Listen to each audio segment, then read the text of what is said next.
Assalamualaikum warahmatullahi wabarakatuh. Perkenalkan, nama saya Muhammad Hanafi. Kali ini saya akan menjelaskan teori-teori mengenai sistem refrigerasi. Sistem refrigerasi itu merupakan suatu proses penarikan kalor dari suatu benda ataupun ruangan, sehingga kalor dari suatu benda ataupun ruangan tersebut dibuang ke lingkungan, sehingga temperatur ruangan lebih rendah daripada temperatur lingkungan. Sistem refrigerasi memiliki sejarah yang cukup panjang. Mulai dari tahun 1834, ilmuwan bernama Jacob Perkins mulai mematenkan suatu sistem refrigerasi dengan menggunakan refrigeran berjenis ethyl ether. Nah, pada saat itu komponen sistem refrigerasi sudah digunakan komponen kompresor, kondensor, katup ekspansi, dan evaporator. Pada tahun 1862, ilmuwan bernama Thaddeus Lowe menggunakan jenis refrigeran yaitu karbon dioksida atau CO2. Pada tahun 1863, ilmuwan bernama Charles Tallier menggunakan jenis refrigeran yaitu methyl ether. Nah, methyl ether ini memiliki tekanan kerja yang lebih tinggi juga daripada ethyl ether, sehingga perkembangan refrigeran dilanjutkan kembali. Pada tahun 1875, ilmuwan bernama Carl von Linn menggunakan jenis refrigeran NH3. Nah, NH3 ini cukup baik untuk digunakan pada sistem pendingin, namun sifat NH3 ini cukup beracun dan reaktif terhadap logam, sehingga jika terjadi kebocoran, kemungkinan besar akan meracuni pengguna dari sistem pendingin tersebut. Pada tahun 1930, ilmuwan bernama Dr. Matt Galley menemukan sebuah refrigeran baru yang biasa kita sebut Freon 12 atau R12. Dan selanjutnya ditemukan kembali freon jenis 22 atau yang disebut R22 atau refrigeran 22. Freon jenis ini merupakan freon jenis halokarbon. Refrigeran jenis halokarbon ini dapat merusak lapisan ozon, sehingga pada tahun 1985 mulai dilarang. Selanjutnya perkembangan refrigeran terus dilakukan kembali. Pada tahun 1991 sampai 1993, ilmuwan bernama Dohlinger menggunakan jenis refrigeran propana atau yang disebut R290 untuk menggantikan refrigeran 22 atau R22.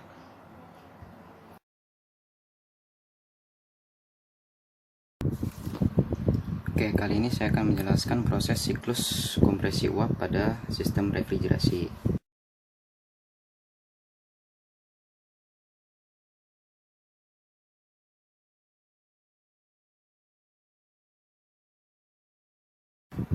Proses siklus kompresi uap pertama yaitu pada evaporator.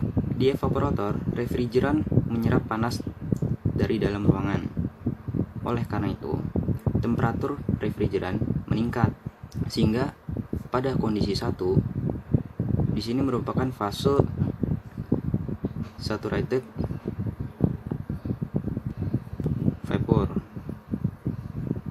atau uap campuran. Uap campuran refrigeran ini lalu mengalir ke kompresor.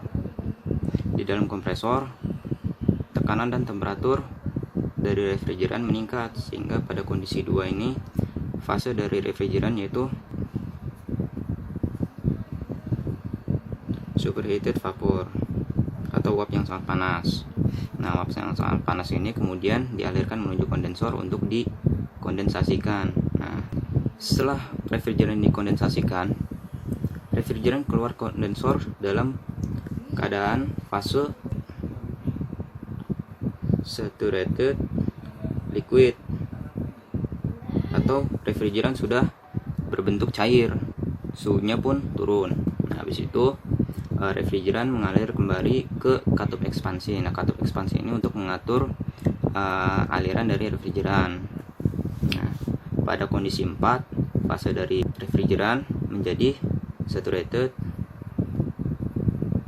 laten. Nah, fase dari saturated laten kembali lagi menuju evaporator untuk mendinginkan suatu benda atau ruangan. Nah, untuk proses siklus kompresi uap menggunakan diagram pH yaitu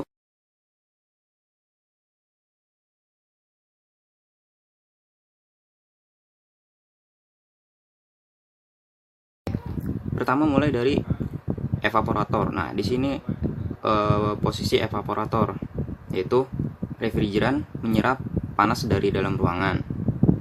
dengan tekanan tetap atau konstan, namun terjadi peningkatan entalpi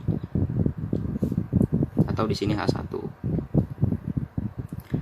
Setelah refrigeran berada di evaporator, keluar dari evaporator, refrigeran menuju kompresor. Nah, pada saat refrigeran berada di dalam kompresor, refrigeran mengalami peningkatan tekanan dan peningkatan entalpi atau H2. Namun di sini terjadi proses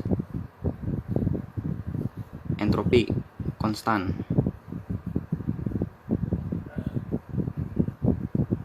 atau isentropik. Pada saat setelah keluar kompresor, refrigeran langsung menuju kondensor. Nah, di dalam kondensor ini tekanan pada refrigeran yaitu tetap atau konstan, namun terjadi penurunan entalpi yaitu H3. Setelah dari kondensor, refrigeran menuju ke katup ekspansi. Nah, proses di katup ekspansi yaitu terjadi entalpi konstan atau isoentalpi, sehingga entalpi pada kondisi 3 sama dengan entalpi pada kondisi 4. Namun pada diagram TS,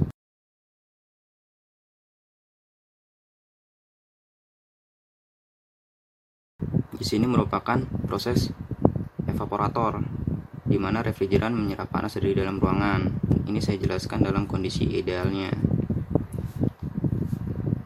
Setelah dari evaporator, yaitu pada proses 1 ke 2, ini merupakan proses di dalam kompresor, di mana temperatur mengalami kenaikan dan entropi konstan atau isentropik. Selanjutnya, refrigeran dialirkan menuju ke kondensor untuk dikondensasikan. Di sini terlihat bahwa temperaturnya menurun karena proses kondensasi, yaitu pembuangan panas dari refrigeran ke lingkungan dibantu oleh kipas pada kondensor dan sirip-sirip pada kondensor. Terjadi penurunan entropi, namun dengan temperatur pada fase ini konstan. Selanjutnya, setelah keluar kondensor, refrigeran menuju ke katup ekspansi. Pada katup ekspansi ini terjadi peningkatan entropi dan penurunan temperatur hingga pada kondisi 4. Itu saja yang bisa saya jelaskan. Kurang lebihnya mohon maaf. Wassalamualaikum warahmatullahi wabarakatuh.